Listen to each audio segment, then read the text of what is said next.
Hello दोस्तों, कैसे हो सभी। जैसा कि अपना क्रेश कोर्स का जो बैच था विश्वास नाम से, वो अपना रेगुलर चल रहा है। ठीक है, तो जिसका अपन ने जो मोलिकुलर बेसिस ऑफ इनहेरिटेंस था, उसका आज का अपना लेक्चर नंबर 3 होने वाला है। इसके अंदर बहुत इंपॉर्टेंट जो अपना टॉपिक है उसके बारे में बात करेंगे आज। अब जो अपना डीएनए रेप्लिकेशन होता है उसी के साथ में अपना ट्रांसक्रिप्शन वाला जो पोर्शन है उसके बारे में यहाँ पर बात अपन करेंगे कि जो भी स्टूडेंट है जिनको बहुत ज्यादा डाउट रहता है कि सर हमें डीएनए रेप्लिकेशन याद नहीं रहता, मैं जैसे जैसे आपको स्टेप वाइज समझाऊंगा ना, बस वो स्टेप के अकॉर्डिंग आपको याद रखना है, वो स्टेप के अकॉर्डिंग ही आपको क्वेश्चन आएगा। ठीक है, ऐसे नहीं कि पूरा डीएनए रेप्लिकेशन आपको रटना है। ठीक है, उसके अंदर क्या क्या स्टेप है, कौन से एंजाइम यहाँ पर रिक्वायरमेंट होती है, क्या तो एंजाइम की अपने आप में रिक्वायरमेंट है, तो उसको अपन बिल्कुल एक पार्ट के अंदर अलग अलग करके यहाँ पर अपन अच्छे से उसको पढ़ेंगे। ऐसे ट्रांसक्रिप्शन को पढ़ेंगे। ठीक है, मिक्स करके नई चीजें पढ़ेंगे। जैसे जैसे आपको स्टेप वाइज चीजें बताऊंगा तो आपको बिल्कुल ये चीजें रिकॉल करेगी। जैसा कि जेनेटिक्स का लेक्चर हमने बहुत शानदार तरीके से कंप्लीट कर लिया था, तो उसी बीच अब मोलिकुलर बेसिस ऑफ इनहेरिटेंस की अपन बात यहाँ पर कर रहे हैं, जिसके अंदर हम ऑलरेडी यहाँ पर बात कर चुके हैं किस किस के बारे में अपने पास में।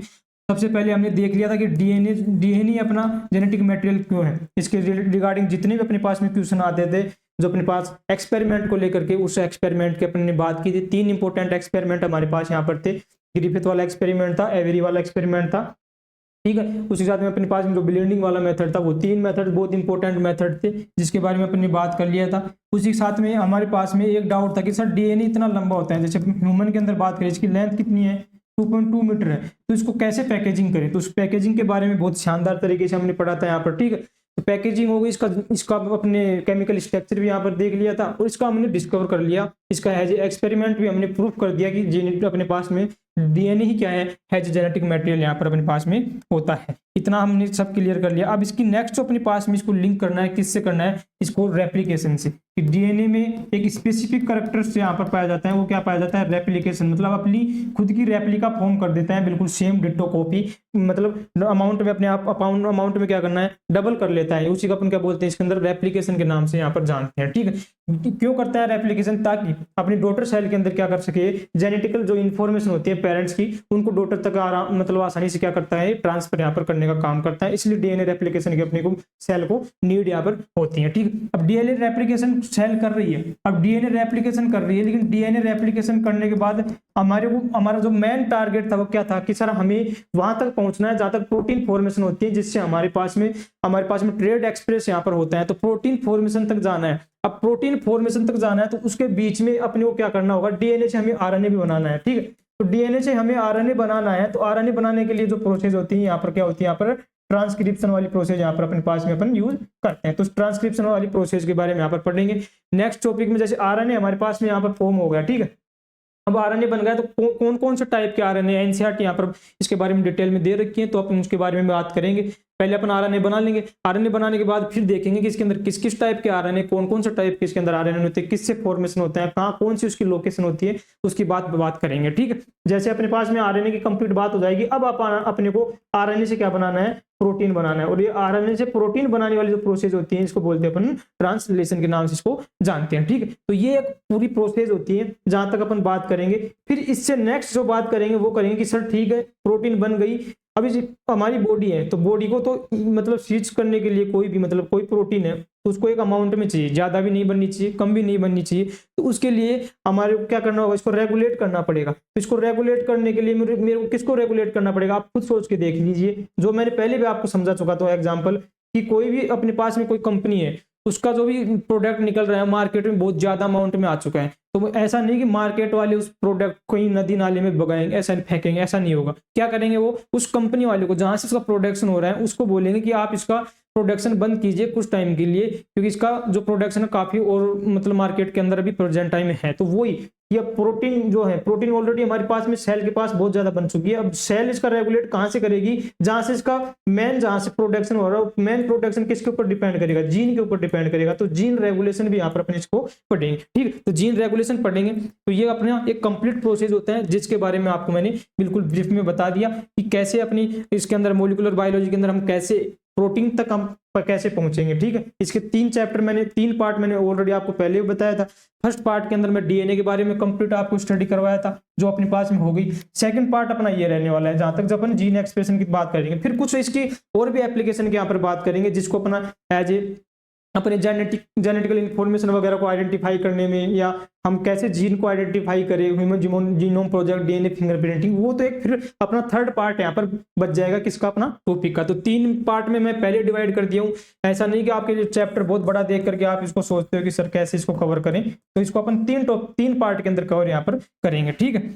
अब उससे पहले आपको कुछ अब मतलब इन्फॉर्मेशन बता देना चाहता हूँ कि डीएनए ही क्यों अपने को एज अपन जेनेटिक मटेरियल क्यों मानते हैं, ऐसी क्या सर इसके अंदर स्पेसिफिक कैरेक्टर्स हैं जिसकी वजह से हम डीएनए को क्या बोलते हैं, जेनेटिक मटेरियल। हाँ, कुछ अपने पास में वायरस भी होते हैं जिसके अंदर उसके जेनेटिकल मटेरियल क्या होता है, सिंगल स्टैंडर्ड आरएनए भी अपने को देखने को मिल सकता है, जो आपने 11th क्लास में यहाँ पर पढ़ा होगा, जिसमें टोबैको मोज़ेक वायरस जो आपने पढ़ा होगा, जिसके अंदर क्या था, सिंगल स्टैंडर्ड आरएनए। तो कुछ एक्सेप्शन यहाँ पर रहते हैं वायरस के, लेकिन मोस्टली अपन बात करें तो डीएनए ही अपने पास में क्या रहता है, जेनेटिक मटेरियल होता है, जिसकी मेन जो रीजन है होने का, इसके अंदर एक तो क्या होता है, रेप्लिका फॉर्म होता है। जो रेप्लिका फॉर्म मतलब इसके अंदर रेप्लिकेशन की प्रोसेस यहाँ पर पाई जाती है, जिससे कॉपी फॉर्मेशन करता है और कॉपी को डिस्ट्रीब्यूट करता है किसके अंदर, अपनी डॉटर सेल के अंदर, ठीक है। क्योंकि मैंने बताया था आप लोग जब पैदा हो गए तो नन्हे मुन्ने से पैदा हो गए, आज इतने बड़े हो चुके हो, क्यों हो रहे हैं, क्योंकि आपकी बॉडी के अंदर बहुत सारे सेल डिवीजन हो रहे हैं, एक सेल से नई सेल यहाँ पर फॉर्म होती है, तो एक सेल से नई सेल फॉर्म यहाँ पर हो रही है।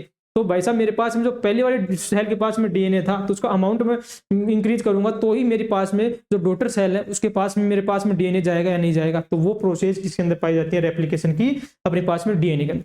दूसरी इसकी स्पेसिफिक जो फीचर है वो क्या है, इसके अंदर केमिकली और स्ट्रक्चरली स्टेबल होता है।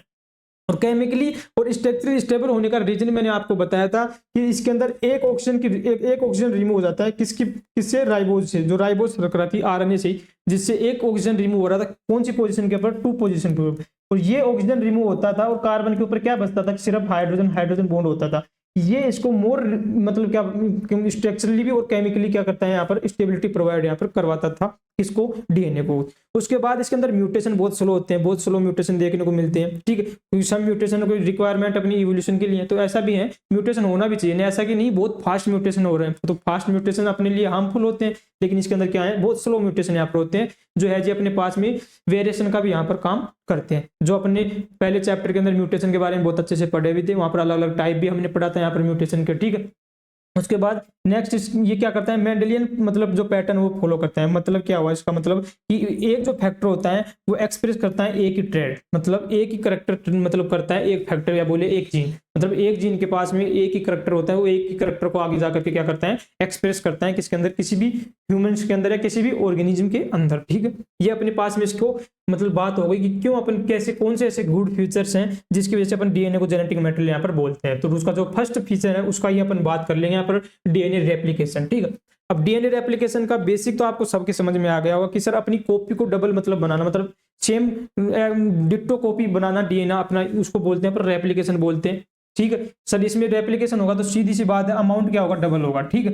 तो सबसे पहले अपन इसके कुछ इंपॉर्टेंट टर्म्स पढ़ेंगे, उसके बाद इसका एक्सपेरिमेंट पढ़ेंगे, एक्सपेरिमेंट के बारे में इसकी बात करेंगे कि डीएनए रेप्लिकेशन होता है तो कौन से कंसेप्ट के बेसिस पे होता है, उसके बात करेंगे, जिसके अंदर अपन बात करेंगे सेमी कंजर्वेटिव कंसेप्ट की। ये सेमी कंजर्वेटिव कंसेप्ट क्या होता है उसका अपन एक्सपेरिमेंट में यहाँ पर प्रूफ में यहाँ पर बात करेंगे। उसके बाद कुछ बेसिक्स डीएनए रेप्लिकेशन के कंसेप्ट पढ़ेंगे, उसके बाद बात करेंगे अपने पास में स्टेप ऑफ डीएनए रेप्लिकेशन, ठीक है। जितने आपके पास में तीन ये टॉपिक पहले आपको रीड मतलब पढ़ाऊंगा, उससे ही आप बिल्कुल डीएनए की जो स्टेप है वो आसानी से आप लोग बिल्कुल समझ पाओगे यहाँ पर, ठीक है। तो सबसे पहला तो चीज आपको समझ में आ गया होगा। अब कंसेप्ट की बात करूं तो सेमी कंजर्वेटिव का मतलब क्या होता है कि जब डीएनए रेप्लिकेट करता है, रेप्लिकेशन करता है, तो उस टाइम क्या होता है, इसके अंदर एक ओरिजिन होता है, ओराई के नाम से जिसको जानते हैं, जिसको बोलते हैं ओरिजिन ऑफ मतलब डीएनए रेप्लिकेशन का जो इनिशिएशन पॉइंट होता है उसको बोलते हैं ओराई के नाम से, ठीक है। उसके जहां से ये क्या करते हैं मतलब डीएनए ओपन होता है, और डीएनए ओपन होता है तो डीएनए ओपन होने के बाद अपना जो ओल्ड स्ट्रैंड होता है उस ओल्ड स्ट्रैंड से ही एक न्यू स्ट्रैंड फॉर्म करता है, और जो नया डीएनए बनेगा उस नए डीएनए में एक तो ओल्ड स्ट्रैंड होगा, एक न्यू स्ट्रैंड होगा, तो ये दोनों मिल करके जो फॉर्मेशन करते हैं, इसी फॉर्मेशन के टाइप्स को अपन क्या बोलते हैं, सेमी कंजर्वेटिव टाइप्स का डीएनए बोलते हैं। मतलब क्या हुआ, तो सेमी का मतलब हो गया हाफ, कंजर्व है कौन सा, पुराना वाला, पहले वाला जो डीएनए है उसका हाफ डीएनए कंजर्व रहता है जब डीएनए रेप्लिकेशन नया होता है, तो इसका सिंपल यही मीनिंग होता है। जब वॉटसन एंड क्रिक ने यहाँ पर 3D मॉडल दिया था, उस टाइम वॉटसन एंड क्रिक ने कॉम्प्लीमेंट्री बेस पेयरिंग का कंसेप्ट यहाँ पर दिए था, जो अपने वॉटसन एंड क्रिक का हॉल मार्क अपन मानते हैं कि उनका ये हॉल मार्क था, जो उन्होंने बताया कॉम्प्लीमेंट्री बेस पेयरिंग। उसी टाइम उन्होंने थोड़ा अपना ऑब्जर्वेशन से, उन्होंने प्रूफ नहीं किया था, लेकिन कुछ पहले ही प्रिडिक्ट कर दिए थे कि अपने पास में ऐसे सेमी कंजर्वेटिव टाइप का यहाँ पर डीएनए फॉर्म होता है। लेकिन उसका प्रूफ करने का काम मेल्सन एंड स्टोल का जो एक्सपेरिमेंट था उन्होंने यहाँ पर किया 1958 के अंदर। उसकी बात यहाँ पर करेंगे अपन एक्सपेरिमेंट के अंदर। इतना क्लियर होगा कि सर जब डीएनए जो होता है रेप्लिकेट करते हैं तो हमारे को ये समझ में आएगा कि एक ऐसी साइट होती है जिसको ओरी साइट बोलते हैं, जहां से डीएनए क्या करता है ओपन होता है, और ओपन होने के बाद जो ओल्ड स्ट्रैंड होता है उस ओल्ड स्ट्रैंड के साथ में ही उसी को एज ए टेम्पलेट यूज करके, मतलब उसका ही सेम बेस पेयरिंग, मैंने क्या बताया कॉम्प्लीमेंट्री बेस पेयरिंग। तो कॉम्प्लीमेंट्री बेस पेयरिंग का मतलब क्या हो गया, इसके पास जो बेस पेयरिंग होगी उसके अपोजिट बेस पेयरिंग यहाँ पर फॉर्म रहती है, उस बेस पेयरिंग से फॉर्मेशन करता है न्यू डीएनए का। और जो पहले पास में अपने पास में ओल्ड स्ट्रैंड था और जो न्यू स्ट्रैंड था, ये दोनों मिलकर के क्या बनाते हैं, एक नया डीएनए का फॉर्मेशन करते हैं, जिसको अपन ने क्या बोला था सेमी कंजर्वेटिव कंसेप्ट के नाम से अपन जानते हैं, जिसका प्रूफ भी मैं आपको दिखाऊंगा। सेकंड कंसेप्ट आता है यहाँ पर by directional concept. By directional concept कैसे होता है, अब डीएनए है पूरा मेरे पास में, ये मेरे पास में डीएनए, ठीक है। इस डीएनए के अंदर बहुत सारे क्या है साइट पाए जाते हैं, जिसको अपन रेप्लिका के नाम से जानते हैं, ठीक है। बहुत सारे रेप्लिका होंगे, जैसे 1 2 रेप्लिका 3 रेप्लिका, ठीक है, बहुत सारे रेप्लिका होंगे। क्योंकि डीएनए में जब आपको पैकेजिंग वाला पढ़ाया था तो उस टाइम मैंने बोला था कि जब डीएनए रेप्लिकेशन करता है तो ऐसा नहीं कि पूरा कंप्लीटली एक साथ में ओपन होता है, ऐसा नहीं, धीरे धीरे ओपन होगा, पीछे से क्या होता है क्लोज होता जाता है, ठीक है। लेकिन ओपन होता है तो जैसे ये मेरे पास में डीएनए है, इसको मैं आपको यहाँ से बताता हूँ, ये मेरे पास में क्या है डीएनए है, ठीक है। अब यहां से ओपन हुआ बीच में से, तो बीच में जब ओपन होता है तो दोनों डायरेक्शन में क्या करता है डीएनए का फॉर्मेशन यहाँ पर करता है, ठीक है। जो यहाँ पर आपको मैं दिखा भी रखा हूँ, जैसे डीएनए कहां से ओपन होगा, सेंटर से ओपन होगा, जिसको अपन ओरी साइट यहाँ पर बोलते हैं, ठीक है। तो उसकी लेफ्ट और राइट दोनों साइड में क्या हो रहा है, आपको डीएनए रेप्लिकेशन देखने को मिलेगा। जब आपको स्टेप समझाऊंगा वहां पर भी मैं बताऊंगा यहाँ पर, ठीक है। तो DNA replication start from the centre and occur in both direction, इसीलिए इसको क्या बोलते हैं बाई डायरेक्शनल कंसेप्ट के नाम से अपन जानते हैं। मतलब डीएनए में सर हमारे पास में 2 कंसेप्ट हम दिमाग में डाल दिए, एक डाल दिया मैंने सेमी कंजर्वेटिव कंसेप्ट, उसी के साथ में सर हमने क्या बोला कि एक ये बाई डायरेक्शनल यहाँ पर होता है, ठीक है। इतना क्लियर हो गया कि सर अब इसके कुछ प्रोसेस होंगे कि क्या इसके लिए रिक्वायरमेंट होगी, कौन सा ऐसा एंजाइम होगा जो इसको फॉर्म करेगा, तो उन सब एंजाइम की अपन यहाँ पर बात करेंगे, ठीक है। उससे पहले अपन किसकी बात कर लेते हैं, इस एक्सपेरिमेंट की, जो बहुत इंपॉर्टेंट एक्सपेरिमेंट है, जो आपके पास बहुत बार बार क्वेश्चन यहाँ पर पूछा जाता है, ठीक है। अब ये जो इन्होंने प्रूव किया, उनको प्रूव करने के लिए सबसे फर्स्ट जो क्वेश्चन यहाँ पर पूछा जाता है कि सबसे फर्स्ट टाइम किसके अंदर अपने पास में डीएनए को सेमी कंजर्वेटिव समझाने के लिए प्रूव किया, तो बैक्टीरिया के अंदर, इकोलाई के अंदर सबसे पहले यहाँ पर काम किया गया था। उसके बाद सेकंड नंबर पे प्लांट के अंदर, उसके बाद फिर एनिमल सेल, जिसके अंदर ह्यूमन सेल के अंदर। तो ऑर्डर है जिसमें फर्स्ट वाला ये आपको पूछा भी गया हुआ है क्वेश्चन, तो आप लोग बिल्कुल आपको याद रखना है, ठीक है। फर्स्ट में कौन सा एक्सपेरिमेंट आता है अपने पास में, वही अपने पास में मेसेल्सन एंड स्टोल का 1958 के अंदर जो एक्सपेरिमेंट है ये वाला आता है, ठीक है। इन्होंने क्या किया था, प्रूव किया था कि DNA replication is semi conservative in E coli के अंदर। इन्होंने क्या किया था, दो यहाँ पर आइसोटोप यहाँ पर यूज किए थे, एक था यहाँ पर N15, एक था N14, ठीक है। तो N15 था, ये क्या था आइसोटोप था, यहाँ पर ये था आइसोटोप। N14 यहाँ पर नॉर्मल जो होता है अपने पास में नाइट्रोजन वो था, ठीक है।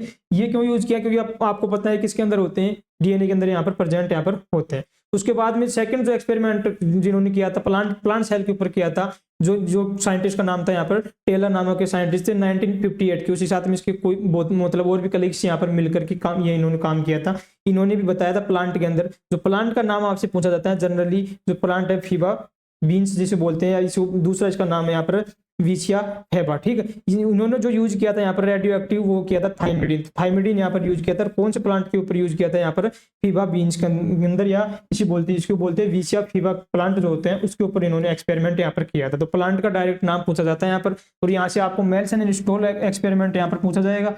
कौन कौन से इसके अंदर आइसोटोप यूज किए थे तुमने, तो N15 और N14 यहाँ पर आइसोटोप यहाँ पर यूज किए थे, ठीक है। ये तो इतना बेसिक इसके अंदर क्वेश्चन पूछा जाता है। इसके अंदर और एडवांस भी क्वेश्चन जो पूछा जाएगा, अभी तक इतना नहीं आया है सीयूटी के अंदर, नीट के अंदर इससे रिलेटेड क्वेश्चन आते हैं इसके ऊपर न्यूमेरिकल, बट फिर भी आपको मैं थोड़ा आइडिया दूंगा, यदि क्वेश्चन बनता है तो आप लोग कैसे उसको सोल्व करोगे, ठीक है। तो इन्होंने क्या किया, जो इकोलाई बैक्टीरिया लिया था उसको ग्रो किया पेट्री प्लेट के ऊपर, ठीक है। तो आपको पता होगा पेट्री प्लेट एक प्लेट मतलब प्लास्टिक टाइप की प्लेट्स होती हैं जिसके ऊपर मतलब जो ग्रो मीडियम होता है, जो भी जिसको भी अपन ग्रो करना है तो उसका एक ग्रो मीडियम बना करके उसके ऊपर मतलब ग्रो किया जाता है, उसकी कॉलोनी बनाई जाती है बैक्टीरिया वगैरह की, ठीक है। तो उसके अंदर उन्होंने क्या किया कि नाइट्रोजन सोर्स लिया NH4Cl, मतलब N15 इसके अंदर क्या ले लिया उन्होंने, heavy isotope non radio active, मैं बोल रहा हूँ आइसोटोप, रेडियो एक्टिव नहीं है ये, आइसोटोप यहाँ पर होगा, ठीक है। उसके बाद उन्होंने क्या किया, मैनी जनरेशन उसके ऊपर उन्होंने ग्रो किया, ग्रो करने के बाद क्या किया उन्होंने, we get E coli cell heavy DNA मतलब N15। जैसे जैसे उन्होंने ग्रो किया तो देखा कि N15 वाले मेरे पास में क्या मिल गए, DNA वाले हैवी DNA यहाँ पर मेरे को देखने को मिल रहे हैं, जिनको उन्होंने क्या नाम दिया, हैवी DNA यहाँ पर नाम दिया, ठीक है। उसके बाद में उन्होंने क्या किया, मेथड को उन्होंने फिर वापस से और यहाँ पर सेपरेट किया, डिफरेंट बैक्टीरिया सेल लिया, उनका क्या किया यहाँ पर सेंट्रीफ्यूग किया। सेंट्रीफ्यूग करने के बाद उन्होंने सेंट्रीफ्यूग में क्या देखना चाहते थे कि अपने पास में सेंट्रीफ्यूग करेंगे तो सेंट्रीफ्यूग जो यहाँ पर यूज किया था डेंसिटी बेस्ड सेंट्रीफ्यूग था, यहाँ पर CHCl डेंसिटी सेंट्रीफ्यूग नाम से, ठीक है। तो उन्होंने यहाँ पर जो यूज किया था, तो आप यहाँ पर अपने पास में क्या है, दो है, एक क्या है N14 है, एक क्या है N15 है। तो जैसे सेंट्रीफ्यूग करेंगे तो सीधी सी बात है, जो हैवी होगा तो क्या होगा, नीचे रहेगा, नीचे बैंड फॉर्मेशन करेगा, और जो मेरे पास में मतलब जो लाइट रहेगा जो ऊपर क्या करेगा, अपने पास में अलग अलग बैंड फॉर्मेशन यहाँ पर करेगा। तो इसका बेसिक जो कंसेप्ट यही है कि जब उन्होंने सेंट्रीफ्यूग लिया था तो उन्होंने अलग अलग मीडियम के ऊपर ग्रो करवाया। जैसे N15 पे कराया था तो उन्होंने देखा हैवी आइसोटोप वाले मेरे को क्या मिल रहे हैं, नाइट्रोजन मिल रहा है मेरे के अंदर, किसके अंदर, DNA के अंदर, ठीक। फिर उन्होंने वापस से और एक्सपेरिमेंट यहाँ पर अलग अलग किया, तो उन्होंने देखा कि धीरे धीरे जैसे जैसे जनरेशन इंप्रूव होती जा रही है तो उन्होंने उनको हाइब्रिड जो थे यहाँ पर हाइब्रिड DNA भी यहाँ पर देखने को मिल रहे थे, N15 और N14, और लाइट DNA भी, मतलब N14 मतलब जब उन्होंने अलग अलग मीडियम के ऊपर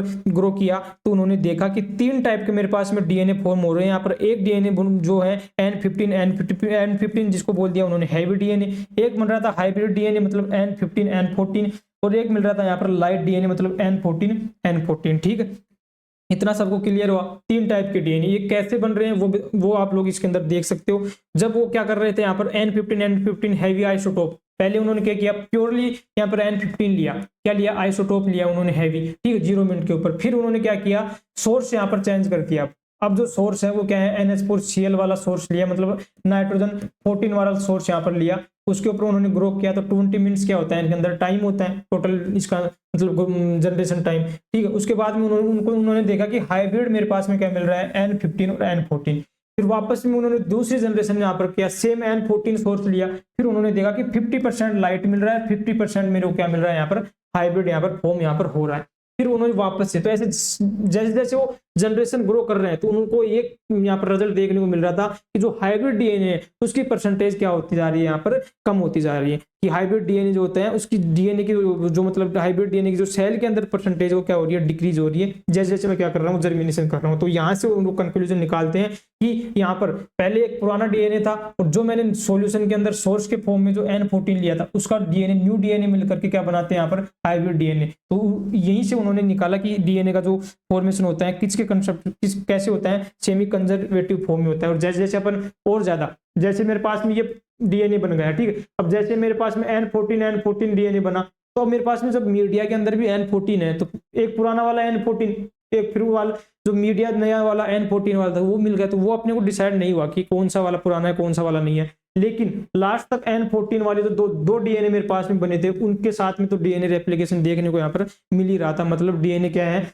सेमी कंजर्वेटिव टाइप का DNA है, मतलब एक DNA नया रहता है, एक DNA क्या रहता है, पुराना रहता है यहाँ पर। तो ये मेल्सन एंड स्टोल के एक्सपेरिमेंट से समझाया गया था। इसके अंदर उन्होंने N15 और N14 क्या लिए थे, यहाँ पर 2 टाइप के यहाँ पर नाइट्रोजन आइसोटोप यहाँ पर लिए थे, और उनको 3 टाइप के यहाँ पर DNA मिले थे। वो आपको याद रखना है कि N15 प्योरली जब ग्रो किए, जब उनको N15 वाला इकोलाई वाला मिल गया, उसको फिर वापस से N14 के अंदर वो ग्रो किए, तो उनको फिर क्या मिला, हाइब्रिड DNA यहाँ पर मिला। तो हाइब्रिड DNA मिलना ही उनको यहाँ पर प्रूव करता है कि अपने पास में जो DNA रेप्लिकेशन है वो क्या है, एक सेमी कंजर्वेटिव टाइप का DNA यहाँ पर रहता है, ठीक है। इतना क्लियर हुआ। अब नेक्स्ट अपन चलते हैं इसके बेसिक जो कंसेप्ट है उसके बारे में कि सर DNA रेप्लिकेशन होता कहाँ है, लोकेशन की अपन बात करें, जैसे क्वेश्चन जनरली पूछा भी जाता है। यूकैरियोट की बात करें तो यूकैरियोट्स को आप खुद सोच के देख लीजिए, DNA होगा कहाँ पर रहता है DNA, सर न्यूक्लियस के अंदर रहता है। तो न्यूक्लियस के अंदर रहेगा अपने पास में डीएनए, तो कहाँ पर होगा उसका मतलब रेप्लिकेशन वही होगा, तो इनसाइड न्यूक्लियस के अंदर होगा। लेकिन कुछ अपने पास में ऑर्गन्स होते हैं जो क्या प्रेजेंट होते हैं मैट्रिक्स के अंदर, जैसे माइटोकॉन्ड्रिया कहाँ देखने को मिलता है आपको, मैट्रिक्स के अंदर देखने को मिलता है, जबकि जो अपने पास में क्लोरोप्लास्ट होता है उसके अंदर स्ट्रोमा में। तो उन कंडीशन के अंदर अपन को देखेंगे तो डीएनए रेप्लिकेशन कहाँ होता है, मैट्रिक्स के अंदर और इसके साथ में स्ट्रोमा के अंदर। बट अपन जनरली अपने जीनोमिक डीएनए की बात करते हैं तो उसका जो अपने पास में रेप्लिकेशन होगा वो क्या होगा, इनसाइड अपने पास में न्यूक्लियस के अंदर, ठीक है। प्रोकैरियोट के अंदर ऐसे कोई स्ट्रक्चर होती नहीं है, तो कहां पर होता है डीएनए का अपना रेप्लिकेशन साइटोप्लाज्म के अंदर यहाँ पर देखने को यहाँ पर मिलता है, ठीक है। फेज की बात करें तो कौन सी फेज होगी सर, तो इकोलाई की बात करें या बैक्टीरिया सेल की बात करें तो उनके अंदर सेल साइकिल अपने पास में नोट शो फेज, मतलब फेज में, क्योंकि डीएनए रेप्लिकेशन ओक्यूर होता है, लेकिन किस फॉर्म में होता है, फ्यूजन फॉर्म में यहाँ पर होता है, ठीक है। क्योंकि अपने पास में प्रॉपर तरीके से वहाँ पर कोई फेज अपने को देखने को नहीं मिलती, क्योंकि सब प्रोसेस किसके अंदर चलती है, साइटोप्लाज्म के अंदर ही चलते हैं। बहुत बार ये भी देखने को मिलता है ट्रांसक्रिप्शन कंप्लीट होने से पहले पीछे से क्या स्टार्ट हो जाता है, यहाँ पर ट्रांसलेशन भी यहाँ पर स्टार्ट हो जाता है, क्योंकि उसी साइटोप्लाज्म में सब प्रोसेस यहाँ पर चल रही है। तो कंप्लीट अपने को सेल साइकिल यहाँ पर नहीं देखने को मिलती, ठीक है। लेकिन अपने पास में यूकैरियोट्स की बात करें तो यूकैरियोट के अंदर कौन कौन आता है, प्रोटिस्ट आता है अपने पास में, एनिमिलिया आता है यहाँ पर, प्लांटी आता है, तो उनके अंदर क्या होती है यहाँ पर एस फेज। ये आपको बिल्कुल याद रखना है अच्छे से, कि अपने अंदर ह्यूमंस के अंदर बात करें या यूकैरियोट्स के अंदर बात करें, उनके अंदर डीएनए रेप्लिकेशन कहाँ होता है, ओनली इन एस फेज के अंदर डीएनए रेप्लिकेशन हमेशा देखने को यहाँ पर मिलता है, ठीक है। लोकेशन से रिगार्डिंग सब कंसेप्ट आपके क्लियर हो गए। नेक्स्ट बात करते हैं आप इसको रेप्लिकोन की। सर ये रेप्लिकोन वाला क्या कंसेप्ट है, जो आपने पहले भी बताया कि ऐसे अलग अलग रेप्लिकोन होते हैं जिसके अंदर एक ओरिजिन साइट होती है जिसको ओरी के नाम से अपन जानते हैं, ओरी ORI, ठीक है, मतलब ओरिजिन ऑफ, मतलब अपने पास डीएनए रेप्लिकेशन की जो साइट होती है उसको, ठीक है, ये होती है। अब ये सर क्या यूकैरियोट प्रोकैरियोट के अंदर अलग अलग होती है, बिल्कुल अलग अलग होती है, उसकी अपन बात यहाँ पर करेंगे, ठीक। ये मेरे पास में बहुत सारा लंबा डीएनए है, ठीक है, इसके अंदर अलग अलग रेप्लिकेशन साइट होंगे, ये साइट हो गई, यहाँ पर साइट हो गई, और इसका सेंटर वाला जो पोजीशन होगा उसको बोलते हैं ओरी साइट बोलते हैं यहाँ पर, ठीक। क्योंकि जो यहाँ पर अपने पास में डीएनए होता है वो किससे जुड़ा रहता है, हाइड्रोजन बॉन्डिंग से जुड़ा रहता है। तो मैंने आपको पहले ही बताया था कि अपने पास में दो न्यूक्लियोटाइड चेन होती है इस प्रकार से, ये दोनों न्यूक्लियोटाइड चेन होती है कि नाइट्रोजन बेस आपस में कॉम्प्लीमेंट्री बेस पेयरिंग करते हैं, और कॉम्प्लीमेंट्री बेस पेयरिंग किसके द्वारा करते हैं, हाइड्रोजन बॉन्ड के द्वारा। तो हाइड्रोजन बॉन्ड के द्वारा क्या रहते हैं, जुड़े रहे यहाँ पर रहते हैं, ठीक है। तो यूकैरियोट सेल की डीएनए की बात करें तो इसके अंदर आपको बता दिया मैंने, अलग अलग नंबर ऑफ रेप्लिका यहाँ पर अपने को देखने को मिलती है, क्योंकि अपने पास में क्या है सर, हमारा लीनियर डीएनए। जबकि यही अपन प्रोकैरियोट की बात करें तो प्रोकैरियोट के अंदर डीएनए क्या होता है, सर्कुलर डीएनए होता है। तो सर्कुलर डीएनए को होने की वजह से उनके अंदर कोई स्पेसिफिक टाइप की अलग अलग रेप्लिका यहाँ पर देखने को नहीं मिलती, पूरा डीएनए एज ए रेप्लिका की तरह बिहेव करता है। तो अपने पास में प्रोकैरियोट की बात करें तो प्रोकैरियोट के अंदर एक ही रेप्लिका होगी, जबकि अपने पास में यूकैरियोट के अंदर नंबर ऑफ रेप्लिका यहाँ पर पाई जाती है, किसके अंदर, अपने पास में यूकैरियोट वाले डीएनए के अंदर। तो जब नंबर ऑफ रेप्लिका है, रेप्लिकोन है, तो सिंगल सीधी सी बात है उसके अंदर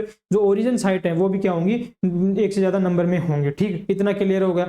अब मैंने बताया कि सब जो जितने भी एक सिंगल रेप्लिका होती है वो सिंगल रेप्लिका क्या करती है, डीएनए फॉर्मेशन करती है, और उसका सेंटर वाला पार्ट होता है उसको बोलते हैं ओरी साइट, जहां से अपने पास में क्या होता है, रेप्लिकेशन। ये मेरे पास में मैंने डीएनए को ओपन किया, मतलब यहाँ पर हाइड्रोजन जो बॉन्ड थे उनको मैंने क्या कर दिया, ब्रेक कर दिया। अब ब्रेक किया हाइड्रोजन बॉन्ड को बीच में से, तो यहाँ पर डीएनए जो फॉर्मेशन होता है वो डीएनए फॉर्मेशन बाय डायरेक्शनल था। मैंने आपको समझा था, इधर भी डीएनए फॉर्मेशन होता है, इधर भी डीएनए फॉर्मेशन बाय डायरेक्शनल। तो ये बाय डायरेक्शनल जब डीएनए फॉर्म होता है तो इसी को बोलते हैं, यहाँ पर जो फॉर्म होता है तो फोर्क लाइक स्ट्रक्चर बनती है, वी शेप टाइप की, इस प्रकार से। एक इधर से डीएनए रेप्लिकेशन बन रहा है तो ये हो गई, एक इधर से डीएनए रेप्लिकेशन हो रहा है, ये हो रही है। मतलब इतना डीएनए ओपन हुआ, उसके अंदर कितनी रेप्लिका बन रही है, मेरे पास में दो रेप्लिका, जिसको अपन क्या बोल रहे हैं, फोर्क के नाम से जान रहे हैं सर। इसलिए हमारे पास में एक रेप्लिकोन होगी, उसके अंदर दो रेप्लिकेशन फोर्क यहाँ पर फॉर्मेशन होगा। इतना क्लियर हुआ कि सर एक रेप्लिका होगी, क्योंकि हमारा जो डीएनए होता है यूकैरियोट्स के अंदर वो एक साथ में ओपन नहीं होता, धीरे धीरे ओपन होता है जितनी उसकी रिक्वायरमेंट होती है, और कौन सी फेज में, एस फेज में। तो जैसे थोड़ा सा डीएनए ओपन हुआ, जैसे थोड़ा सा डीएनए ओपन होगा तो उसका जो सेंटर वाला पोजीशन मतलब होता है ओरी वाली साइड जिसे बोलते हैं, वहां से क्या होता है सर, एच बॉन्डिंग टूटता है, फिर धीरे धीरे दोनों साइड के अंदर बाई डायरेक्शनल हो रहा था। तो बाई डायरेक्शनल के अंदर जब हो रहा था यहाँ पर, तो उसके अंदर मैंने बताया कि दो फोर्क फॉर्मेशन हो रहा है। जैसे बाई डायरेक्शनल के अंदर फॉर्म होता है, एक फोर्क कौन सा बन गया, ये वाला, एक फोर्क बन गया ये वाला, बाई डायरेक्शनल हुआ। तो अब क्या हुआ कि एक रेप्लिकोन है सर जिसके अंदर एक क्या है ओरिजिन साइट है, लेकिन दो फोर्क फॉर्मेशन हो रहे हैं। इसलिए कभी भी आपके पास में ये क्वेश्चन आए तो आपको क्या करना है, दो रेप्लिकेशन फोर्क यहाँ पर बनाना है, एक रेप्लिकेशन फॉर्म यहाँ पर नहीं करना है। जबकि प्रोकैरियोट के अंदर मैंने क्या बताया, उसके अंदर सर्कुलर डीएनए होता है, तो एक ही साइट पूरा अपने पास में, एक ही रेप्लिका होगी, एक ही क्या होगा उसके अंदर क्या होगा अपने पास में ओरिजिन होगा, ओरिजिन ऑफ साइट का नाम से। ठीक है, इतना क्लियर हुआ। ये एस फेस अपन बात कर सकते हैं, इसके अंदर 500 क्या है रेप्लिकोन है, तो डीएनए रेप्लिकेशन करेंगी। ठीक है, उसके बारे में अपन और यहाँ पर डिटेल में बात कर लेंगे। नेक्स्ट अपन बात करते हैं इसका सबस्ट्रेट, मतलब सर ये जो फॉर्मेशन हो रहा है, जैसे नया डीएनए बनेगा, तो नया डीएनए बनेगा तो उसको बेस पेयर भी यहाँ पर चाहिए ना, तो बेस पेयर चाहिएगा, वो हैजे किसकी तरह बिहेव करते हैं यहाँ पर, सबस्ट्रेट की तरह बिहेव करते हैं यहाँ पर। ठीक है, जो बाइंड करते हैं, और यही क्या करते हैं, जो सबस्ट्रेट होते हैं ये क्या करते हैं, एनर्जी प्रोवाइड करने का भी काम करते हैं। तो इसके ड्यूअल रोल है, इसके जो बेस पेयर यहाँ पर अपने को मिलते हैं, उन बेस पेयर के एक तो क्या है जो सबस्ट्रेट काम में आ रहा है बिल्कुल, क्योंकि उसको क्या करना है, बेस पेयरिंग करना है सर। बेस पेयरिंग करेगा जब भी तो नया डीएनए फॉर्मेशन करेगा, नया टेम्पलेट स्टैंड बनाएगा, सीधी सी बात है। उसके बाद में क्या कर रहे हैं सर, हाइड्रोजन बॉन्ड है, पहले हाइड्रोजन बॉन्ड टूट चुके हैं, अब हाइड्रोजन बॉन्ड बनाना है। हमने इतना तो केमिस्ट्री सर पढ़ के आए कि जब जब बॉन्ड फॉर्मेशन होता है तो एनर्जी की रिक्वायरमेंट होती है, तो वो एनर्जी भी कौन प्रोवाइड करवाता है यहाँ पर, जो यहाँ पर अपने पास में बेस अपन यूज करते हैं। और जो बेस यहाँ पर यूज करते हैं उससे आपको क्वेश्चन पूछा जाता है कौन कौन से होते हैं यहाँ पर, डीएटीपी होगा, डीटीटीपी होगा, डीजीटीपी होगा, और क्या होगा, डीसीटीपी। मतलब हमारे पास में जो सबस्ट्रेट यहाँ पर यूज होते हैं वो क्या होते हैं, डीऑक्सीराइबो न्यूक्लियोसाइड ट्राइफॉस्फेट।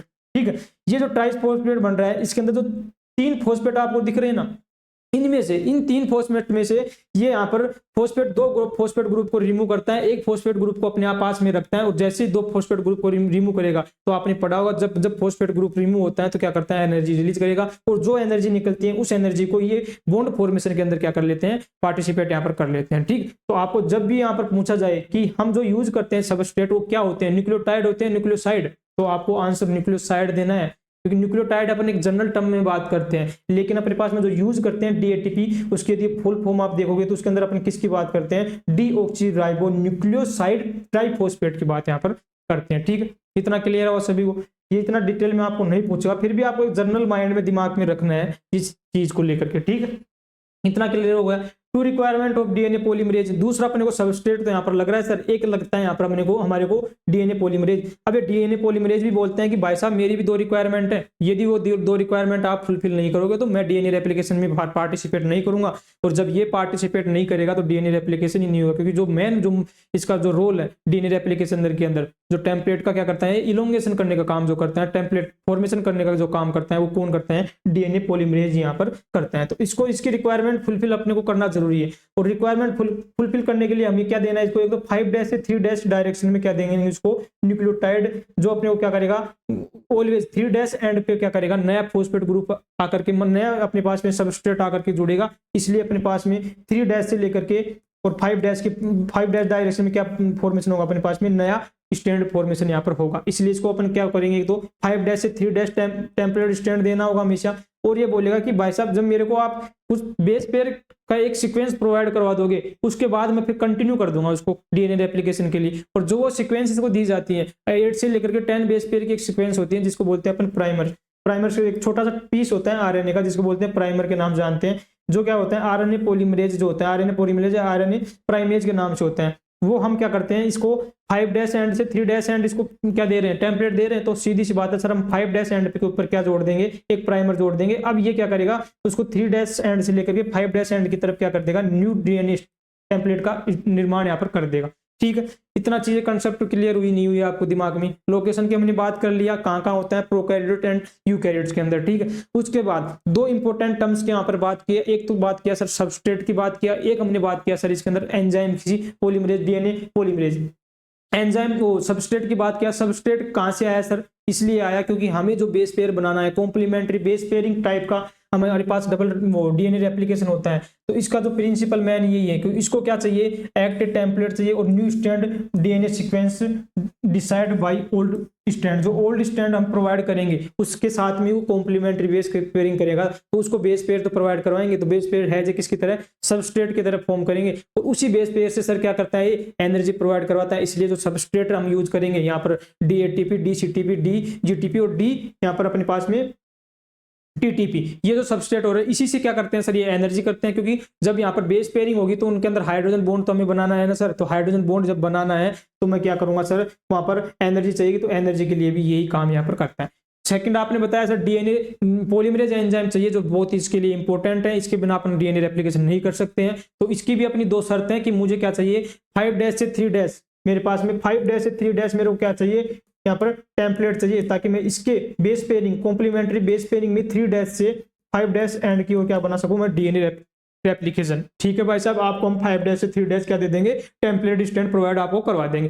दूसरी बोलते हैं कि मेरे को एक ऐसी सीक्वेंस भी प्रोवाइड कीजिए जो एक आरएनए का पीस होगा, जिससे मैं क्या कर दूंगा, फिर कंटिन्यू यहाँ पर कर दूंगा। तो इसको छोटा सा सीक्वेंस दिया जाता है, जिसको क्या बोलते हैं, आरएनए पॉलीमरेज या प्राइमेज के नाम से यहाँ पर जानते हैं इसको, जो आरएनए का छोटा सा एक पीस यहाँ पर अपने को प्रोवाइड किया जाता है। ये किसकी शर्त है, दोनों डीएनए पॉलीमरेज की शर्त यहाँ पर होती है। ठीक है, इतना सबको क्लियर हो गया होगा अब आपको। ठीक है, जो मैंने आपको बताया कि डीएनए का जो और भी अपन मेन इंपॉर्टेंट चीज क्या है, सेमी कंजर्वेटिव होता है, सेमी डिसकंटिन्यूस यहाँ पर होता है, उसकी अपन बात करेंगे, उसके साथ में बाई डायरेक्शनल। ये सब कंसेप्ट आपके दिमाग में फिट यहाँ पर हो चुके होंगे अभी तक। ठीक है, नेक्स्ट इसके एंजाइम की बात करें, अब उसके अंदर सर और कौन कौन से एंजाइम यूज करते हैं। एक तो आपने बता दिया डीएनए पॉलीमरेज, उसके अलावा भी कुछ एंजाइम यूज होते होंगे, क्योंकि हमें क्या करना पड़ रहा है सर, उसको ओपन भी करना पड़ रहा है। सेम आप खुद सोच के देख लीजिए, कोई रस्सी होती है आपके घर पे, रस्सी होगी, ठीक है, आज सभी लोग आप एक्सपेरिमेंट करना, उस रस्सी को पकड़ करके बीच में से ओपन करने की कोशिश करना, थोड़ा सा आप ओपन कर लोगे, लेकिन बाद में दोनों एंड की तरफ क्या आ जाएगा, स्ट्रेन यहाँ पर जनरेट हो जाएगा, बहुत टाइट हो जाएगा दोनों साइड में।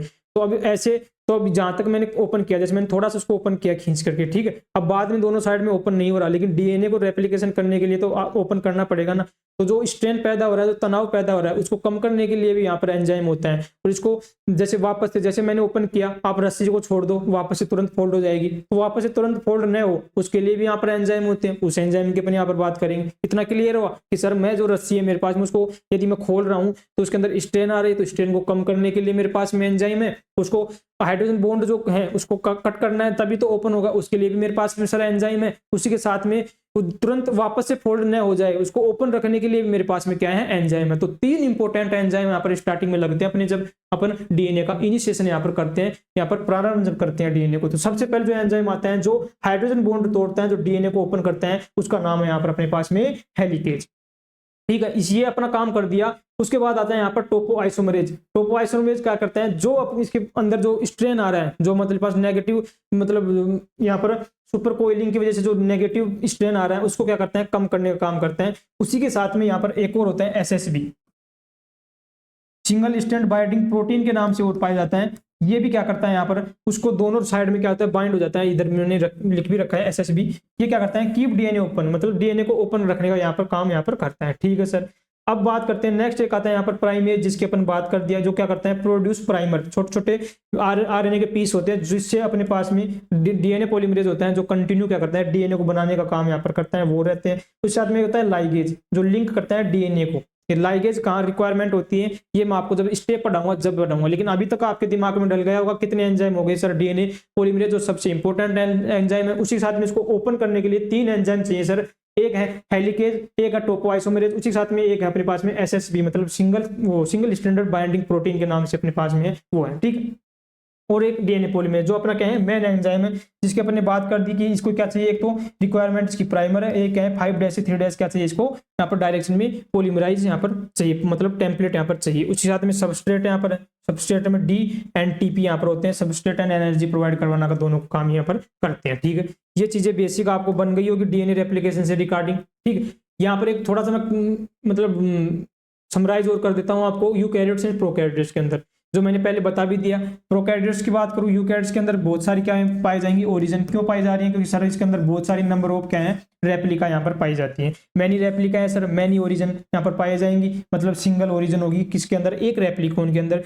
और उसी साथ में इसके अंदर हेलिकेज टोपो आइसोमरेज एंजाइम है, जो क्या करते हैं, इसको ओपन करने का काम करते हैं। वहीं प्रोकैरियोट के अंदर बात करें तो प्रोकैरियोट के अंदर यहाँ पर कौन होता है, डीएनए गायरेज एंजाइम यहाँ पर प्रेजेंट होता है। इसके अंदर सर सिंगल एक क्या होगी अपने पास में, रेप्लिका होगी। तो सिंगल रेप्लिका है तो सिंगल ही क्या होगी, ओरी होगी। इसके अंदर अपन डीएनए की बात करें, डीएनए रेप्लिकेशन थोड़ा क्या होता है, फास्ट होता है देन यूकैरियोट्स के अंदर। 200 बेस पेयर पर सेकंड यहाँ पर अपने को देखने को मिलता है रेप्लिकेशन। 18 मिनट लगती है डीएनए रेप्लिकेशन की इसके अंदर अपने पास में, इकोलाई के अंदर। तो ये आपको टाइम याद रखना है, इकोलाई के अंदर अपने पास में कितनी मिनट लगती है, 18 मिनट लगती है डीएनए रेप्लिकेशन के लिए। ठीक है, सभी को क्लियर हो इतना।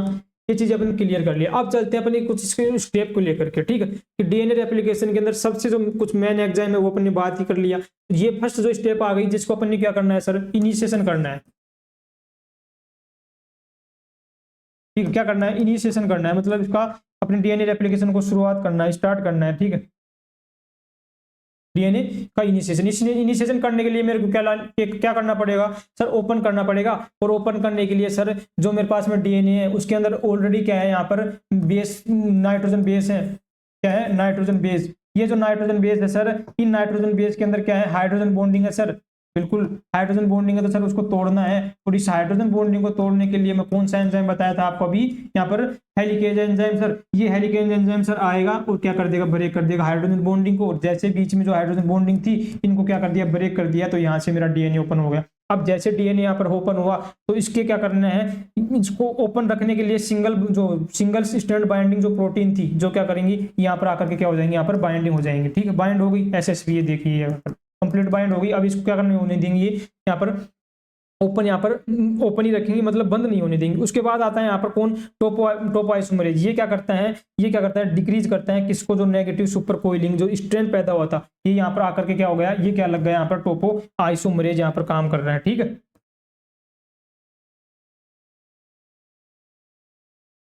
इतना क्लियर हो सभी को, ये तीन एंजाइम क्लियर हो गया, ये अपने इनिशिएशन करने का यहाँ पर काम करते हैं। ठीक है, ये पूरा स्टेप है, ये फर्स्ट इनिशिएशन हो गया। उसके बाद अपने को क्या करना है, यहाँ पर इसको अनबाइंडिंग करना है। ठीक है, जैसे अनबाइंडिंग का मतलब तो फोर्क फॉर्मेशन करना है, और जब फोर्क फॉर्मेशन एप्लीकेशन फोर्क के यहाँ पर फॉर्मेशन हो जाएंगे उसको बोलते हैं अनबाइंडिंग, प्रॉपर तरीके से अनबाइंडिंग होगी। अब अनबाइंडिंग हो गई तो अब मेरे को क्या करना है, डीएनए का फॉर्मेशन करना है, टेम्पलेट फॉर्मेशन करना है। सयान सर नहीं यार, जैसे मैं टेम्पलेट फॉर्मेशन कर दूंगा तो मेरे पास में लास्ट स्टेप होगी, क्या होगी, इलोंगेशन।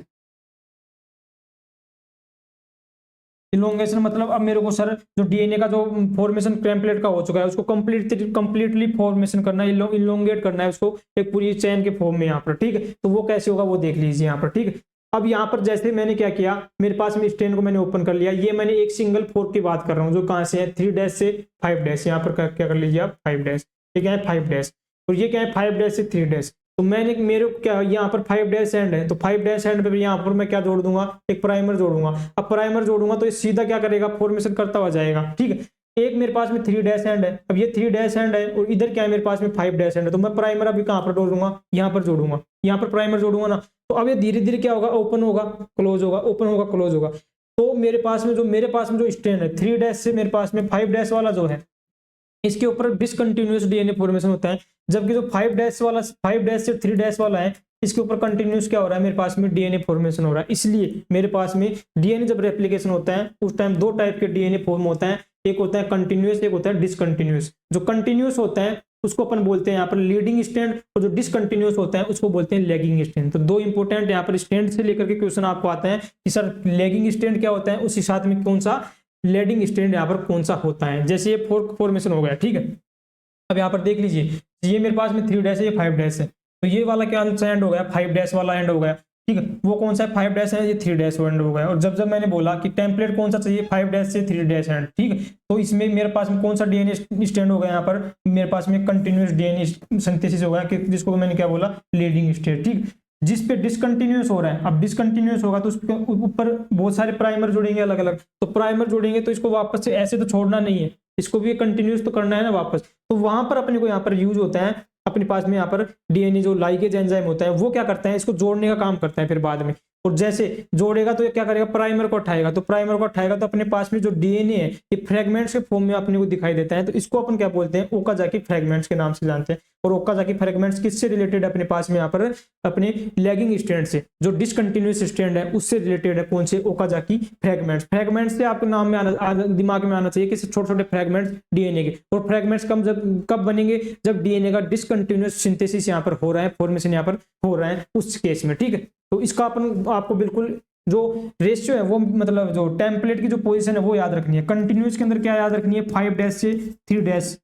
ठीक है, इसके अंदर बात कर रहा हूं मैं कंटिन्यूस के अंदर, जबकि इसके अंदर बात कर रहा हूं डिसकंटिन्यूस के अंदर 3' से लेकर के 5' के अंदर। ठीक है, अब ये जो फॉर्म हो रहा है कैसे हो रहा है, कौन सी डायरेक्शन में हो रहा है, डायरेक्शन से आपको क्वेश्चन अभी तक नहीं पूछा गया है, फिर मैं आपको बता देता हूँ। जो लैगिंग स्ट्रैंड होता है, लैगिंग स्टैंड मैंने आपको क्या बताया, जो डिसकंटिन्यूस क्यों हो रहा है, जैसे जैसे फोर्क फॉर्मेशन सर हो रहा है तो फोर्क के डायरेक्शन में चल रहा है, मतलब जो डीएनए रेप्लिकेशन जो हो रहा है फोर्क इस साइड में जा रहा है, लेकिन उसका जो टेम्पलेट है वो कौन सा है, 3 डैश एंड है, तो वो क्या आएगा, बाहर की साइड आएगा, मतलब अवे फ्रॉम किससे आएगा, रेप्लिकेशन फोर्स, और टूवर्ड्स किसकी, ओरिजिन की, जहां से ओरिजिन है उसकी ओर होगा, जबकि जो अपने पास में रेप्लिकेशन फोर्क है उससे क्या होगा, अवे होगा। तो ये दोनों याद रखना है, अवे किससे चलेगा, वो किससे दूर जाएगा, रेप्लिकेशन फोर्क के, लेकिन किसकी साइड में बनेगा, किसकी तरफ जाएगा, टूवर्ड्स ओरिजिन की तरफ से। इसी का अपोजिट कर देंगे, वो अपने पास में क्या आ जाएगा, कंटिन्यूस, जो जिसको अपन लीडिंग स्टेज बोल रहे हैं, मतलब DNA replication is continuous away from origin, मतलब ओरिजिन से तो दूर जा रहा है कंटिन्यूसली, लेकिन टूवर्ड्स मतलब किसके पास, किसकी साइड में जा रहा है, रेप्लिकेशन फोर्क के।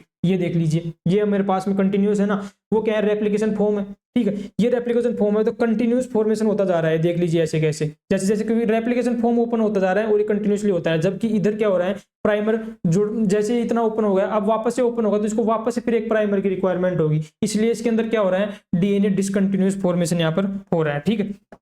और क्लियर कर दूं मैं, और क्लियर कर दूं इसको अच्छे से आपको बिल्कुल समझाने के लिए, ये मैंने ले लिया यहाँ पर, अच्छे से इसको कंपैरिजन कर लो, आपको 5 डैश से क्या ले लिया मैंने, यहाँ पर 3 डैश एंड कर लो, 5 डैश से क्या ले लिया मैंने, 3 डैश एंड टेम्पलेट है, ठीक है, ये रेप्लिकेशन फोर्क बन चुका है, ये वाला क्या है मेरे पास में, रेप्लिकेशन फोर्क है, यहाँ पर क्या है 5 डैश है सर, ये वाला मेरा ऊपर वाला हाथ क्या है, 5 डैश एंड है, तो यहाँ पर मैं आकर के 3 डैश से कंटिन्यूस क्या कर दूंगा, फॉर्मेशन कर दूंगा, लेकिन मेरे पास में यहाँ पर क्या है सर, 5 डैश है, और यहाँ पर मेरे को क्या जोड़ना है, ये 5 डैश नहीं है, ये 5 डैश से 3 डैश है, तो ये कौन सा होगा मेरे पास में, 3 डैश से 5 डैश एंड, ठीक है, या मतलब इसको करेक्ट कर लो, ठीक है। अब यहाँ पर क्या होगा मेरे पास में, मैं क्या क्या जोड़ूंगा, यहाँ पर प्राइमर जोड़ूंगा तो ही वो वहां पर फॉर्मेशन यहाँ पर करेगा, ठीक है। तो 3 डैश से 5 डैश की डायरेक्शन कौन सी होगी मेरे पास में, लैगिंग स्टैंड की यहाँ पर हो गई, ठीक है। इतना सबको क्लियर हुआ, क्योंकि हमेशा मेरे को क्या चाहिए यहाँ पर फॉर्मेशन के लिए, 5 डैश एंड चाहिए, और 5 डैश जब एंड चाहिएगा तो ये क्या करेगा, उस डायरेक्शन से फॉर्मेशन करता हुआ लेकर आता है, इस डायरेक्शन देख लीजिए, ये वाली इस डायरेक्शन चलेगा ये, इस प्रकार से ऐसे,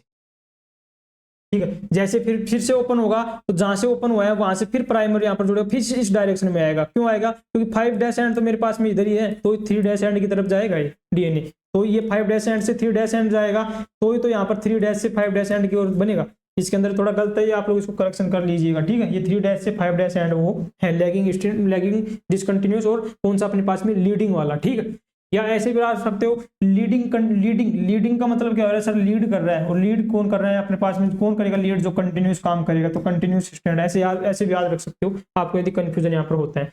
और जो लैगिंग स्टैंड है, जिसके अंदर लैगिंग का मतलब लैग कर रहा है, लैग का मतलब सर फ्रेगमेंट फॉर्मेशन कर रहा है, तो उसके अंदर कौन से फॉर्मेशन होगा, ओकाजाकी फ्रेगमेंट्स का डिसकंटिन्यूस डीएनए सिंथेसिस होगा। डायरेक्शन बात कर लिया हमने, इसके अंदर 2 क्वेश्चन और आपके लिए मैंने ऐड किया कि कौन रीजन बताया कि why 2 different direction of DNA synthesis क्यों होती है, क्योंकि सर इसके अंदर अपने पास में जो डीएनए होता है वो एंटी पैरेलल होता है, यहाँ पर इसके अंदर अपने अंदर टेम्पलेट के अंदर, क्योंकि एक 5 डैश से 3 डैश जा रहा है तो एक जा रहा है 3 डैश से 5 डैश, यही अपने पास में रीजन है कि मेरे पास में 2 डायरेक्शन में डीएनए सिंथेसिस यहाँ पर होता है। नेक्स्ट बात करते हैं रिपीटेड प्राइमर सिंथेसिस, तो क्योंकि अपने पास में क्या है, DNA not open at once time, मतलब एक टाइम पे ओपन नहीं होता है पूरा डीएनए, इसलिए मेरे को क्या करते हैं यहाँ पर बहुत सारे अलग अलग प्राइमर्स की रिक्वायरमेंट यहाँ पर होती है, ठीक है। इतना क्लियर हो गया सभी को। लास्ट में एक बार इसको समराइज कर लीजिए, कौन कौन से इंपॉर्टेंट क्वेश्चन इसमें पूछे जाते हैं। लोकेशन ऑफ ओरिजिन, तो सेंटर ऑफ रेप्लिका की जो सेंटर होती है उसको बोलते हैं location of origin.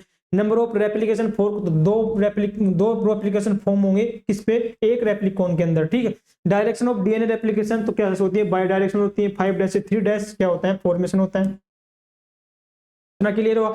Nature of primer की बात करें तो क्या है, आरएनए पीस होगा छोटा, ठीक है, किसके द्वारा बना जाता है, प्राइमेज मतलब आरएनए पॉलीमरेज के द्वारा। उस साथ में प्रॉपर्टी ऑफ डीएनए पॉलीमरेज क्या होती है, इसको सर एक तो क्या चाहिए, पॉलीमराइज चाहिए, उसके साथ में 5 डैश से 3 डैश, और उस साथ में क्या, इसको प्राइमर की रिक्वायरमेंट यहाँ पर होती है, ठीक है। इतना सबको क्लियर होगा डीएनए रेप्लिकेशन। अब कुछ डिफरेंस की बात करें और कुछ सिमिलरिटी की बात करें प्रोकैरियोट एंड यूकैरियोट के अंदर, तो क्या क्या है देख लीजिए आप लोग, ठीक है। सिमिलरिटी की बात करें तो प्रोकैरियोट के अंदर बात करें डीएनए रेप्लिकेशन, और यूकैरियोट के अंदर डीएनए रेप्लिकेशन के अंदर तो क्या होता है, एक तो सेमी कंजर्वेटिव होता है सब दोनों के अंदर, ठीक है। उसके साथ में origin in centre of replica bidirectional होगी, दोनों के अंदर बाय डायरेक्शनल होगी। ओरिजिन ऑफ क्या होगी, सेंटर का जो होगी रेप्लिका की वहां से होगी। Both strand of DNA act as template की तरह बहुत दोनों स्टैंड यूज करेंगे। प्राइमर सिंथेसिस होता है 5 डैश से 3 डैश, ये क्या होगी, सिमिलरिटी। अब डिसिमिलरिटी देख लीजिए कि जो रेप्लिकोन होती है वो क्या होती है, इसके अंदर सिंगल होती है, इसके अंदर बहुत सारी होती है, मैनी नंबर में होती है, इसके अंदर सिंगल होती है, इसके अंदर मैनी नंबर में होती है। स्पीड की बात करें तो इसके अंदर फास्ट होती है, इसके अंदर प्रोकैरियोट के अंदर 200 बेस पेयर पर सेकंड ये क्या करता है, रेप्लिकेशन करता है। जबकि अपन इसके अंदर बात करें ह्यूमन इसके अंदर, तो इसके अंदर क्या होती है, स्लो देन प्रोकैरियोट्स, यूकैरियोट्स के अंदर, ठीक है, क्योंकि एक साथ अपने पास में डीएनए ओपन नहीं होता, इस वजह से हमारे अंदर स्लो रेप्लिकेशन देखने को मिलता है। लोकेशन की बात करें तो साइटोप्लाज्म होगा, किसकी वजह से, फ्यूजन की वजह से। अपने के अंदर न्यूक्लियस और कौन सी phase, S phase. Type of DNA polymerase की बात करें तो मेन क्या होगा, डीएनए पॉलीमरेज थर्ड होगा, जबकि इसके अंदर जो होगा डीएनए पॉलीमरेज अल्फा और डीएनए पॉलीमरेज डेल्टा, ठीक है। प्रोकैरियोट जो होता है उसके अंदर एक ही होता है डीएनए पॉलीमरेज थर्ड जो होता है वो मेन होता है। वो होते तो 3 एंजाइम है, डीएनए पॉलीमरेज फर्स्ट, सेकंड और थर्ड, लेकिन इसके अंदर अपन पढ़ते हैं मेनली कौन सा, थर्ड ही पढ़ते हैं। इतना डिटेल में अपने नहीं दिया गया है, पहले यहाँ पर पढ़ाया जाता था। अपने अंदर जो होता है अल्फा और बीटा होता है, लेकिन आपको कंफ्यूज नहीं होना, सिर्फ आपको डीएनए पॉलीमरेज याद रखना है कि डीएनए पॉलीमरेज एंजाइम हम किसके अंदर यूज करते हैं, डीएनए रेप्लिकेशन के अंदर, बस इतना आपको दिमाग में यहाँ पर डाल के रखना है। प्राइमर रिमूव होता है bye DNA polymerase first and damage repair by the same enzyme. तो डीएनए पॉलीमरेज जो फर्स्ट होता है ना, ये क्या काम करता है अपने पास में, इसको प्राइमर को रिमूव करने का काम करता है, उसी के साथ में किसका काम करता है यहाँ पर अपने पास में, डैमेज को सेव वो करने का काम करता है, किसके अंदर, प्रोकैरियोट के अंदर। जबकि यूकैरियोट के अंदर यहाँ पर डीएनए लाइगेज होता है जो उसको क्या करता है, जोड़ने का भी काम यहाँ पर करता है, ठीक है। इतना क्लियर हुआ सभी को। अब नेक्स्ट बात करते हैं ट्रांसक्रिप्शन की। सर डीएनए रेप्लिकेशन मेरे पास हो गया, लेकिन मुझे डीएनए से क्या बनाना है, यहाँ पर आरएनए फॉर्मेशन करना है। और जब मैं डीएनए से आरएनए फॉर्मेशन करूंगा तो उसके लिए मेरे को डीएनए स्ट्रैंड लगेगा, उससे मैं क्या करूंगा, 5' से 3' एंड में क्या करूंगा, एचएनआरएनए बनाऊंगा। और इस एचएनआरएनए का मॉडिफिकेशन होता है, और मॉडिफिकेशन से बनता है मेरे पास में 5' से 3' messenger RNA. Messenger RNA mRNA क्यों बोलूंगा, जब मैं आपको टाइप्स ऑफ आरएनए बताऊंगा तो उस टाइम डिटेल में बताऊंगा। मैसेंजर आरएनए होता है, इसको मैसेंजर आरएनए एमआरएनए इसलिए बोलते हैं क्योंकि मैसेज लेकर जाता है। डीएनए के पास में जीन होते हैं, जीन क्या रखते हैं अपने पास में, इंफॉर्मेशन रखते हैं मैसेज के फॉर्म में। वो इंफॉर्मेशन आरएनए को बना करके दे दिया जाता है कि भाई साहब ये इतनी सी इंफॉर्मेशन आपको लेकर जानी है। और मैसेंजर आरएनए क्या करता है, जाकर के प्रोटीन फॉर्मेशन यहाँ पर करता है, ठीक है। तो वो जो यहाँ पर इंफॉर्मेशन है वो किसके पास है, आरएनए के पास, इसलिए इसको एमआरएनए बोल दिया, क्योंकि इसके पास में क्या है, एक इंफॉर्मेटिक मैसेज इसके पास में रहता है जो जाकर के क्या बनाएगा, ट्रांसलेशन के जाकर के प्रोटीन का फॉर्मेशन यहाँ पर करेगा। तो ये जर्नल चीजें अपने को देखने को मिलती है। अब अपने को पढ़ना क्या है ट्रांसक्रिप्शन में, सबसे पहले तो लोकेशन आपको पढ़ना ही है। लोकेशन के साथ में आपको कंपैरिजन बताऊंगा डीएनए रेप्लिकेशन के अंदर, उसी के साथ में ट्रांसक्रिप्शन के अंदर। उसके बाद में अपने को ये प्रोकैरियोट एंड यूकैरियोट के अंदर आपको बिल्कुल डिफरेंस बताऊंगा। उसके बाद में why both DNA strand no transcript, हम क्यों सर दोनों डीएनए यहाँ पर ट्रांसक्रिप्शन में यूज नहीं करते। आपको जनरली देखा होगा आपने, जहां भी आपने आपके टीचर पढ़ाए होंगे, एक ही डीएनए का स्टैंड लेते हैं, क्यों लेते हैं एक का, सर 2 का भी ले लीजिए, जो अपने पास में फास्ट काम होगा तो ज्यादा प्रोटीन बनेगी, तो ऐसा नहीं है। उसके बारे में बात करेंगे। ट्रांसक्रिप्ट यूनिट क्या है उसके बारे में बात करेंगे। उसके बाद में लास्ट बात करेंगे कौन कौन सी स्टेप इसके अंदर इंक्लूड यहाँ पर होती है, उसकी बात यहाँ पर करेंगे, ठीक है। मीनिंग यही है कि क्या करना है अपने को, it copy information of DNA into RNA, मतलब जो डीएनए के पास में इंफॉर्मेशन है उसकी कॉपी बनाना है अपने को हैज आरएनए की फॉर्म के अंदर, ठीक है। इसका प्रिंसिपल वही है, कॉम्प्लीमेंट्री बेस पेयरिंग, ठीक, ये सेम है। उसके बाद में ओनली डिफरेंस क्या है, सिर्फ थाइमिन की जगह यूरेसिल, जो आपको फर्स्ट लेक्चर के अंदर मैंने समझा दिया था। जब मेरे पास में आरएनए फॉर्म होगा तो उसमें थाइमिन की जगह कौन सा बेस आएगा, नाइट्रोजन बेस आएगा, यहाँ पर अपने पास में यूरेसिल यहाँ पर आएगा। इतना क्लियर होगा सभी को। Also only 1 strand information get copy, सिर्फ एक ही स्टैंड यहाँ पर इंफॉर्मेशन लेकर जाएगा। लोकेशन ऑफ ट्रांसक्रिप्शन यूकैरियोट्स के अंदर न्यूक्लियस में होगी, ठीक, लेकिन प्रोकैरियोट के अंदर सब प्रोसेस किसके अंदर चलेगी, साइटोप्लाज्म के अंदर यहाँ पर चलेगी, ठीक। इतना क्लियर हुआ। डीएनए रेप्लिकेशन और ट्रांसक्रिप्शन के अंदर आप लोग कुछ डिफरेंस देख लीजिए। ये क्या होता है, both strand of DNA act as template, बिल्कुल सर, दोनों जो स्ट्रैंड थे, जो 5' से 3' था, 3' से 5' था, दोनों टेम्पलेट की तरह काम कर रहे थे जब भी हमारे पास में नया कॉपी फॉर्म हो रहा था किसका, डीएनए का। जबकि सर इसके अंदर ओनली एक स्टैंड होगा जो डीएनए की क्या करेगा, एक्ट एज ए टेम्पलेट, एक ही स्टैंड होगा जो डीएनए की क्या मतलब एक्ट करेगा किसकी तरह, टेम्पलेट की तरह। उसके अंदर जो एंजाइम लग रहा है वो डीएनए पॉलीमरेज ओनली क्या है, यहाँ पर प्राइमर रिक्वायरमेंट हो रहा है, एंजाइम रिक्वायरमेंट नहीं है। और यहाँ पर जो एंजाइम हो कौन सा होगा, आरएनए पॉलीमरेज, जो क्या करेगा 5' से 3' डायरेक्शन सिंथेसिस करेगा, नो प्राइमर सिंथेसिस, मतलब इसको किसी प्रकार की प्राइमर की रिक्वायरमेंट है, अपने आप ये बिना किसी प्राइमर की रिक्वायरमेंट ही अपना डीएनए वो आरएनए का सिंथेसिस करता है। जब कंटिन्यूस सिंगल स्ट्रैंड के ऊपर ही हो रहा है तो किसी प्रकार का फ्रेगमेंट फॉर्मेशन नहीं होगा, तो फ्रेगमेंट फॉर्मेशन नहीं होगा तो नो ओकाजाकी फ्रेगमेंट्स, जबकि हमें डीएनए के अंदर ओकाजाकी फ्रेगमेंट्स देखने को मिल रहे थे। सबस्ट्रेट की बात करें तो सबस्ट्रेट है जे मतलब बेस पेयर के लिए बेस यूज हो रहे हैं, उसकी तरह सबस्ट्रेट की तरह बिहेव कर रहे हैं, उसी साथ में एनर्जी की तरह। इसके अंदर क्या होगा, डीऑक्सीराइबो न्यूक्लियोसाइडिक ट्राइफॉस्फेट। इसके अंदर क्या होगा यहाँ पर, राइबोज न्यूक्लियोसाइडिक ट्राइफॉस्फेट, क्योंकि क्या बन रहा है सर, आरएनए बन रहा है, तो क्या होगा यहाँ पर सिर्फ राइबोज शुगर होगी, वहां पर डीएनए बन रहा था तो क्या हो रही थी, डीऑक्सीराइबोज शुगर यूज हो रही थी, सीधी सी बात है। एस फेज में यूकैरियोट्स के अंदर होता है, उसके साथ में G1 एंड G2 फेज होती है, उसके अंदर क्या देखने को मिलता है, ट्रांसक्रिप्शन देखने को मिलता है। ठीक, डीएनए रेप्लिकेशन यूकैरियोट्स के अंदर एस फेज के अंदर हो रहा था, जबकि सेल साइकिल अपने को प्रोकैरियोट्स के अंदर अपने को देखने को नहीं मिलती है। ठीक है, ये अपने बात अपने कर ली थी। ठीक है, नेक्स्ट अपन इसके अंदर बात करें रेप्लिकेशन का, ओनली ओक्यूर मतलब कब होता है, सिर्फ अपने पास में ड्यूरिंग सेल साइकिल के, जबकि जो ये अपने पास में अपने मैनी टाइम्स बहुत बार अपने को जैसे जैसे रिक्वायरमेंट होगी सेल को, तो उस शाम G1 एंड G2 के अंदर ट्रांसक्रिप्शन से अपने को क्या करेगा, यहाँ पर आरएनए बनेगा और प्रोटीन का सिंथेसिस करेगा। तो ये कब किसी टाइम हो सकती है, लेकिन ये कब होगी, ओनली अपने पास में ड्यूरिंग सेल साइकिल के टाइम, और किसके कौन सी फेज में होगी, एस फेज के अंदर इसी। ठीक है, इतना क्लियर होगा सबको। नेक्स्ट बात करते हैं कि क्यों सर हम ओनली सिंगल स्ट्रैंड का यूज करते हैं। आप खुद सोच के देख लीजिए, जब जब आरएनए बन रहे हैं तो अपने पास में एक इंफॉर्मेशन लेके आ रहा है। जब मैं बोल दिया आपको कि मेरे पास में दोनों स्ट्रैंड है और दोनों स्ट्रैंड को मैंने आरएनए बनाने के लिए छोड़ दिया, अब दोनों स्ट्रैंड आरएनए बना रहे हैं, हो सकता है दोनों एक साथ बनाएंगे, एक साथ बनाए तो दोनों कॉम्प्लीमेंट्री बेस पेयरिंग से साथ क्या करेंगे, डबल स्टैंडर्ड आरएनए का फॉर्मेशन कर देंगे। और यदि डबल स्टैंडर्ड आरएनए का फॉर्मेशन कर देंगे तो उससे क्या होगा, प्रोटीन फॉर्मेशन नहीं होगा, हमारी सेल प्रोटीन फॉर्मेशन नहीं करेंगी। क्यों नहीं करेंगी, क्योंकि सिंगल स्टैंडर्ड आरएनए से प्रोटीन फॉर्म होता है अपनी बॉडी के अंदर।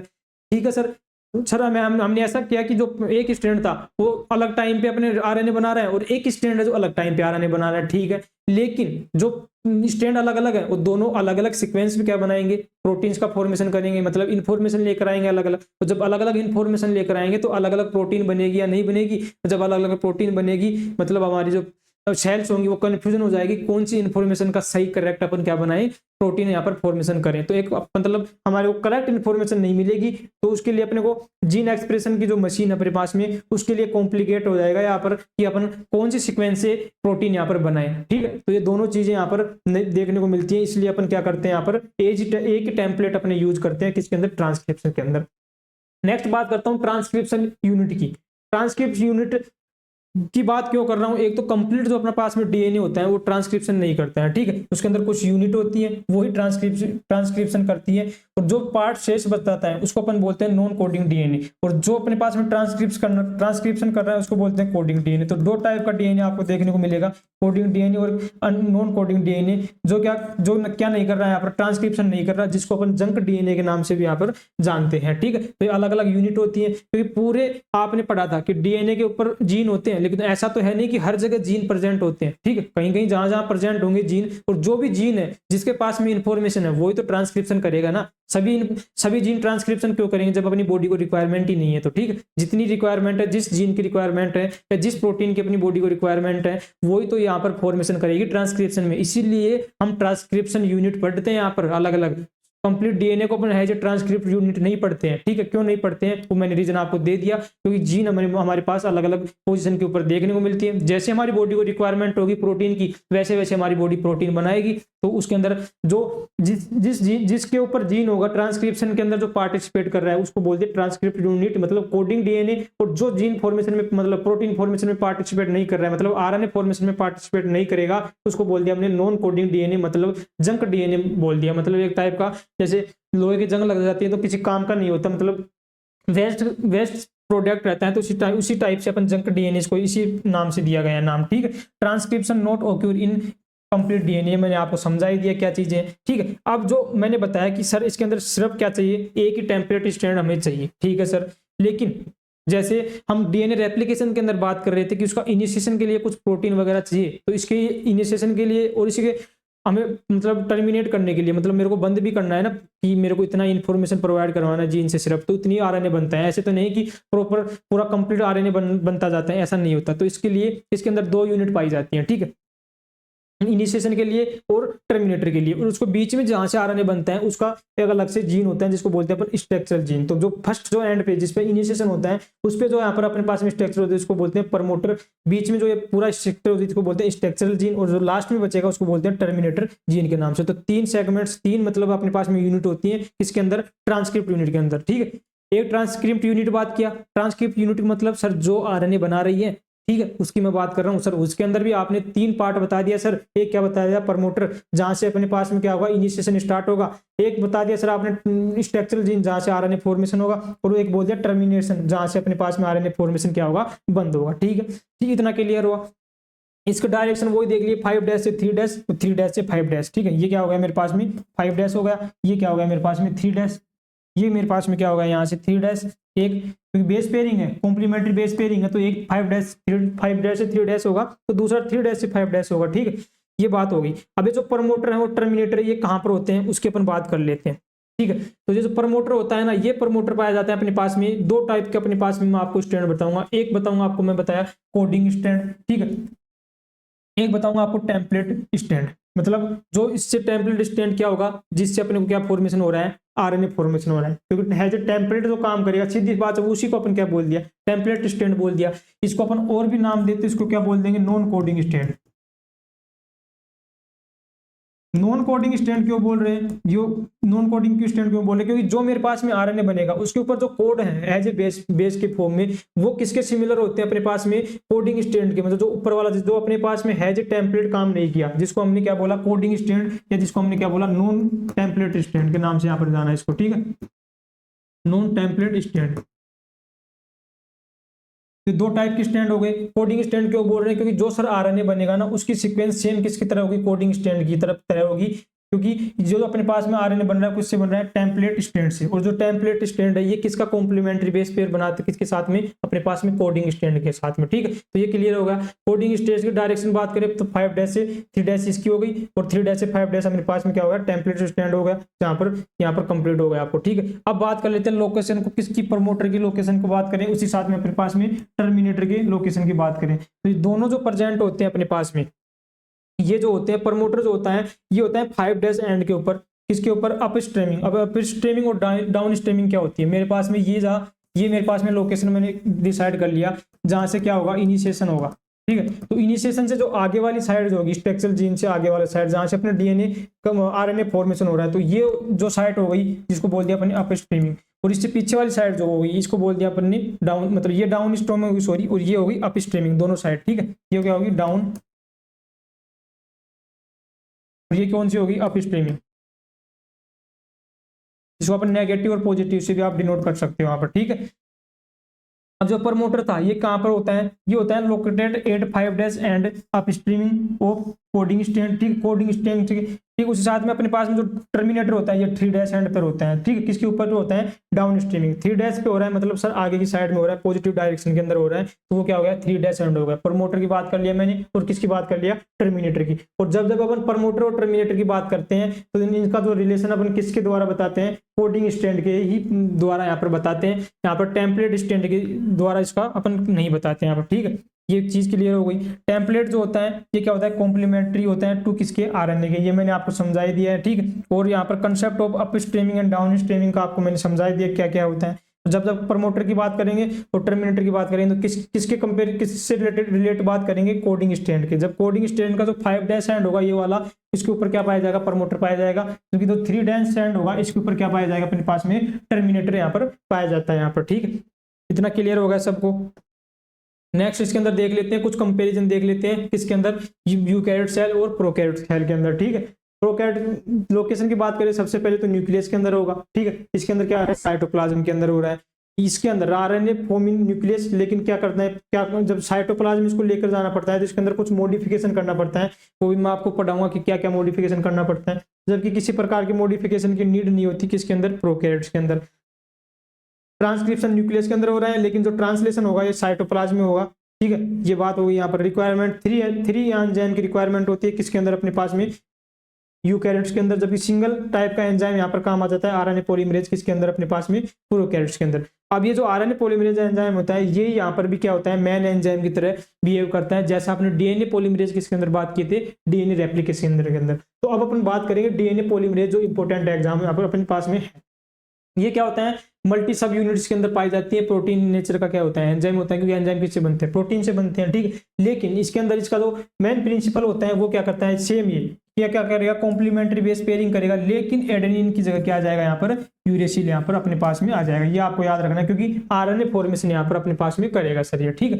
लेकिन इसका जो बात करें तो इसके अंदर दो पार्ट होते हैं, एक होता है कोर एंजाइम, एक होता है सिग्मा फैक्टर, ठीक है। जैसे आपको दिख भी रहा होगा, सिग्मा फैक्टर के अंदर खुद की 4 यूनिट होती है, 4 यूनिट से मिलकर बना होता है, और एक ये मिलकर के बना होता है सिग्मा फैक्टर। टोटल 5 यूनिट मिलकर के आरएनए पॉलीमरेज यहाँ पर बनता है। लेकिन अपनी एनसीईआरटी के अकॉर्डिंग जो अपने पास में सिग्मा फैक्टर होता है ना, ये परमानेंटली पार्ट नहीं रहता किसका, आरएनए पॉलीमरेज का, ऐसा एनसीईआरटी यहाँ पर बोलती है, ठीक है। तो वो आपको वही चीज एनसीईआरटी के अकॉर्डिंग यहाँ पर मानना है, ठीक है। इसकी जो सुपर पावर क्या है कि सर इसको किसी प्रकार का कोई प्राइमर की रिक्वायरमेंट यहाँ पर नहीं होती, बिना प्राइमर के ही क्या कर लेता है ये 5 डैश से क्या बनेगा, 3 डैश डायरेक्शन में क्या बना लेगा यहाँ पर अपने पास में, इट सेल्फ सिंथेसिस कर लेगा किसका, आरएनए का, ठीक है।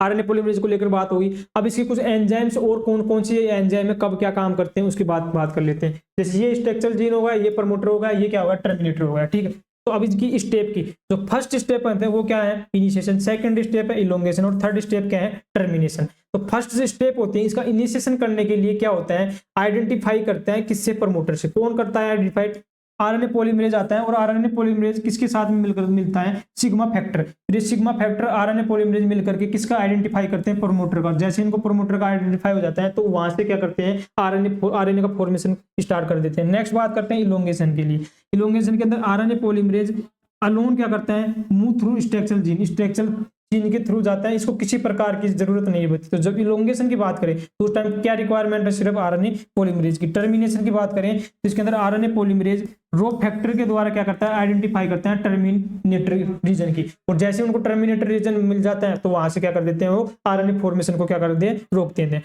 हर स्टेप के लिए एंजाइम का जो कंपेनियन होता है बदल जाता है यहाँ पर, ठीक है।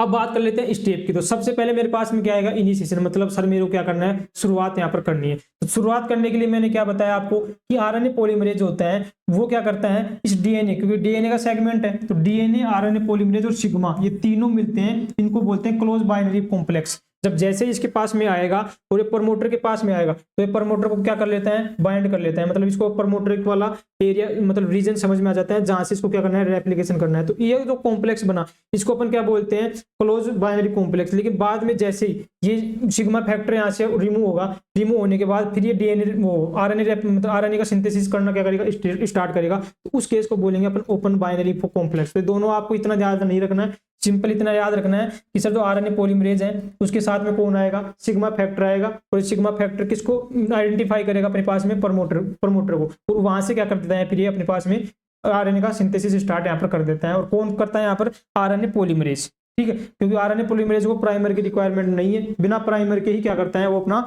आरएनए का सिंथेसिस यहाँ पर कर देता है 5 डैश से 3 डैश डायरेक्शन के अंदर। नेक्स्ट आती है यहाँ पर इलोंगेशन वाली स्टेप, मतलब ट्रांसक्रिप्शन स्टेप की बात करें। इसके अंदर इलोंगेशन में मतलब सीधी सी बात है, जो मतलब यहाँ पर आरएनए बन रहा है उसका क्या करता है, इलोंगेशन करता है, मतलब पूरा एक नया आरएनए का फॉर्मेशन करता है। और ये जो बबल बन रहा है इसको बोलते हैं ट्रांसक्रिप्शन बबल के नाम से, ठीक है। और ये क्या होता है, डीएनए को क्या करता है, आगे तरफ अनबाइंडिंग करता है, और पीछे क्या होता जाता है, बाइंडिंग यहाँ पर होता जाता है। और ये यहाँ से इलोंगेशन स्टेज में जो सिग्मा फैक्टर था ये क्या हो जाता है, रिमूव यहाँ पर हो जाता है। सिर्फ यहाँ पर कौन बचता है इलोंगेशन में, सिर्फ आरएनए पॉलीमरेज एंजाइम, जो 5 डैश से 3 डैश डायरेक्शन में क्या कर रहा है, नया आरएनए का क्या करता है, बनाता है, ठीक है। इतनी बात होगी। नेक्स्ट बात करते हैं अब अपने पास में कि सर अब इसको रोकना भी है ना, ऐसे तो आरएनए पॉलीमरेज आरएनए बनाता ही रहेगा, बिल्कुल। इसको रोकने के लिए जो अपने पास में स्टेप है उसको बोलते हैं टर्मिनेशन स्टेप। इस स्टेप में क्या होता है, रो फैक्टर होता है वो ज्वाइन करता है और ये परफॉर्म करता है टर्मिनेशन। ये रो फैक्टर आकर के कहां पर जुड़ता है, इस आरएनए पॉलीमरेज के पास में आकर के जुड़ेगा, टर्मिनेटर साइट को क्या करता है, आइडेंटिफाई करता है। और जैसे टर्मिनेटर साइट इनको मिल जाती है वहां से ये दोनों मिलकर के रो फैक्टर और अपने पास में आरएनए पॉलीमरेज एंजाइम क्या हो जाते हैं, बाहर निकल जाते हैं। और जैसे बाहर निकल जाते हैं तो आरएनए का सिंथेसिस भी यहाँ पर क्या हो जाता है, रुक जाता है, और यहाँ पर अपने पास में नया आरएनए का फॉर्मेशन यहाँ पर हो जाता है, ठीक है। मतलब ओपन टर्शनरी कॉम्प्लेक्स ब्रेक, मतलब ओपन बाइनरी कॉम्प्लेक्स, उसके बाद में आरएनए क्या हो जाता है, लीव हो जाता है। उसके बाद में डीएनए क्लोज होता है, डीएनए क्लोज के बाद डीएनए पॉलीमरेज भी क्या हो जाता है, लीव हो जाता है। तो ये लीव होने का इसका होता है मतलब यहाँ पर जो कॉम्प्लेक्स बना वो कौन सा यहाँ पर टर्सरी क्या था, कॉम्प्लेक्स था। ये टर्सरी कॉम्प्लेक्स ब्रेक होता है कब होता है, जब ओपन बाइनरी कॉम्प्लेक्स जो होता है उससे क्या होता है, आरएनए लीव करेगा, आरएनए लीव करता है, आरएनए लीव करता है, डीएनए वापस से क्लोज होता है, और डीएनए क्लोज होते हैं आरएनए पॉलीमरेज भी क्या हो जाता है, यहाँ पर लीव हो जाता है। तो प्रोटीन प्रोकैरियोट्स होता है उसके अंदर क्या होता है, रो डिपेंडेंट टर्मिनेटर होता है, जबकि जो यूकैरियोट्स होता है उसके अंदर क्या होता है, रो इंडिपेंडेंट टर्मिनेशन अपने को देखने को यहाँ पर मिलता है। ठीक, तो ये अपनी कुछ स्टेप हो गई। स्टेप के रिगार्डिंग आपको क्या याद रखना है कि सर जो फर्स्ट होता है, फर्स्ट के अंदर सिग्मा फैक्टर काम आता है, आरएनए पॉलीमरेज को क्या करता है, आइडेंटिफाई करता है इनिशिएशन के लिए। उसके बाद इलोंगेशन स्टेप आती है सर, इलोंगेशन स्टेप में आरएनए पॉलीमरेज अकेला क्या करता है, इलोंगेशन करता है किसका, आरएनए का सिंथेसिस करता है। उसके बाद में जैसे टर्मिनेशन साइट आती है तो वहां से कौन आता है, यहाँ पर अपने पास में रो फैक्टर आता है, और रो फैक्टर यहाँ पर क्या करता है, टर्मिनेटर साइट का मतलब आइडेंटिफाई करता है और वहां से किसको रिमूव करता है, यहाँ पर आरएनए पॉलीमरेज को, और आरएनए पॉलीमरेज यहाँ से रिमूव हो जाएगा, मतलब टर्मिनेटर साइट को मिल जाएगी तो क्या कर देंगे, वो आरएनए का सिंथेसिस क्या कर देते हैं, ब्लॉक यहाँ पर करते थे। इतना क्लियर हुआ, ट्रांसक्रिप्शन कंप्लीट हो गया। अब बात करते हैं, मैंने जैसा कि बताया आपको, अपने पास में जो यूकैरियोट्स होते हैं, यूकैरियोट्स के अंदर क्या करता है, ये मॉडिफिकेशन करता है, मॉडिफिकेशन के बाद ही क्या करता है, अपने पास में साइटोप्लाज्म के अंदर क्या करते हैं, आरएनए ऐसे मैच्योर आरएनए, जबकि अपने पास में प्रोकैरियोट्स के अंदर क्या करता है, डायरेक्ट यहाँ पर यूज, देख लो यहाँ पर आरएनए बन रहा है और आरएनए के पीछे से ये यहाँ पर राइबोसोम है, ये राइबोसोम वापस से इसका क्या कर रहा है, यहाँ पर प्रोटीन का फॉर्मेशन भी स्टार्ट यहाँ पर कर दिया है, तो इसको किसी प्रकार की मॉडिफिकेशन की रिक्वायरमेंट यहाँ पर नहीं है। तो अपन जो मॉडिफिकेशन पढ़ेंगे नेक्स्ट लेक्चर में वो किसके बारे में बात करेंगे, यहाँ पर यूकैरियोट के मॉडिफिकेशन के बारे में। जैसे अपने पास में मैच्योर आरएनए बन जाएगा तो जितने बार अपने पास में आरएनए के टाइप है वो सब आरएनए के टाइप अपने को मिल जाएंगे। तो अपन बात करेंगे यहाँ पर जो अपने पास में क्या है, ट्रांसलेशन के बाद में ट्रांसलेशन बच गया, और जीन का जो एक्सप्रेशन है उसका रेगुलेशन कैसे करते हैं, और जेनेटिक कोड एक ऐसा सीक्वेंस मतलब कोड होता है जो अपने मतलब फॉर्मेशन करता है प्रोटीन के, क्योंकि प्रोटीन फॉर्मेशन के लिए एमिनो एसिड भी चाहिए ना, तो एमिनो एसिड को कोड करने के लिए जो जेनेटिक कोड होते हैं उनके बारे में थोड़ा डिटेल में अपन बात करेंगे। ठीक है, तो आज के लेक्चर में आपको बिल्कुल क्लियर हो गया होगा। लास्ट में मैं आपको बता दूं, डीएनए जो रेप्लिकेशन पढ़ाया वो मैंने बिल्कुल सिस्टमेटिक आपको तरीके से पढ़ाया कि क्या क्या उसके अंदर आपको याद रखना है, और जो ट्रांसक्रिप्शन है उसके अंदर मैंने बिल्कुल सिस्टमेटिक तरीके से आपको पढ़ाया कि पहले उसकी लोकेशन आपको याद करनी है, मिक्स नहीं करना है। जैसे डीएनए रेप्लिकेशन था, उसकी लोकेशन, उसका कंपैरिजन की बात कर लेते हैं। उसकी रिक्वायरमेंट क्या क्या थी, डीएनए पॉलीमरेज था, इसका आरएनए पॉलीमरेज रिक्वायरमेंट थी। ठीक है, डीएनए पॉलीमरेज क्या काम करता था, उसकी अपनी दो रिक्वायरमेंट थी कि उसको टेम्पलेट क्या चाहिए, एक टेम्पलेट डीएनए चाहिए 5' से 3' और उसको प्राइमर चाहिए। जबकि सर ट्रांसक्रिप्शन में आरएनए पॉलीमरेज को कुछ भी नहीं चाहिए, सिर्फ इनिशिएशन के लिए इसको कौन सा फैक्टर चल रहा था, यहाँ पर सिग्मा फैक्टर, जो खुद इसका पार्ट था। लेकिन एनसीईआरटी बोलती है कि हमेशा आरएनए पॉलीमरेज के साथ में सिग्मा फैक्टर परमानेंट यहाँ पर नहीं रहता है। ठीक है, उसके साथ में इसके इंपॉर्टेंट एंजाइम के अपन ने बात की थी, वैसे ही जैसे डीएनए रेप्लिकेशन के अंदर बात की थी। तो बिल्कुल आपको डिवाइड करके इसको अच्छे से यहाँ पर पढ़ना है। ठीक है, बाकी कुछ आपको डाउट लगता है तो आप लोग मेरे को व्हाट्सएप पे कॉन्टैक्ट कीजिए, और जो स्टूडेंट प्रॉपर तरीके से पढ़ रहे हैं और कहीं से भी पढ़ रहे हो, टेस्ट सीरीज आप ज्वाइन करना चाहते हो तो अपना कैरियर इंस्टीट्यूट करके अपना ऐप है जिसके ऊपर ओनली 159 के अंदर हमारा टेस्ट सीरीज यहाँ पर जिसके ऊपर आपको 50+ टेस्ट यहाँ पर होंगे। ठीक है, मई से अपन यहाँ पर मेजर टेस्ट भी यहाँ पर स्टार्ट कर देंगे, और आपको minor test chapter wise test यहाँ पर प्रोवाइड करवाए जाएंगे। कम से कम हर सब्जेक्ट के अपन बात करें तो 10 to 12 यूनिट है, तो हर सब्जेक्ट के 10 to 12 पेपर तो ये हो जाएंगे ऐसे कंप्लीट आपके, मतलब 30 to 35। उसी के साथ में कम से कम 10 पेपर जैसा भी आपका अपने पास में शेड्यूल आएगा तो उस हिसाब से अपन रेगुलर करेंगे यहाँ पर। ठीक है, बाकी आप लोग बिल्कुल बने रहिए। बाकी कुछ डाउट लगता है तो कमेंट्स में बोलिए, अपने ज़्यादा दोस्त वगैरह को शेयर कीजिए। ठीक है, फिर मिलते हैं अपने नेक्स्ट जो लेक्चर होगा नंबर 4 में। ठीक है, धन्यवाद, जय हिंद।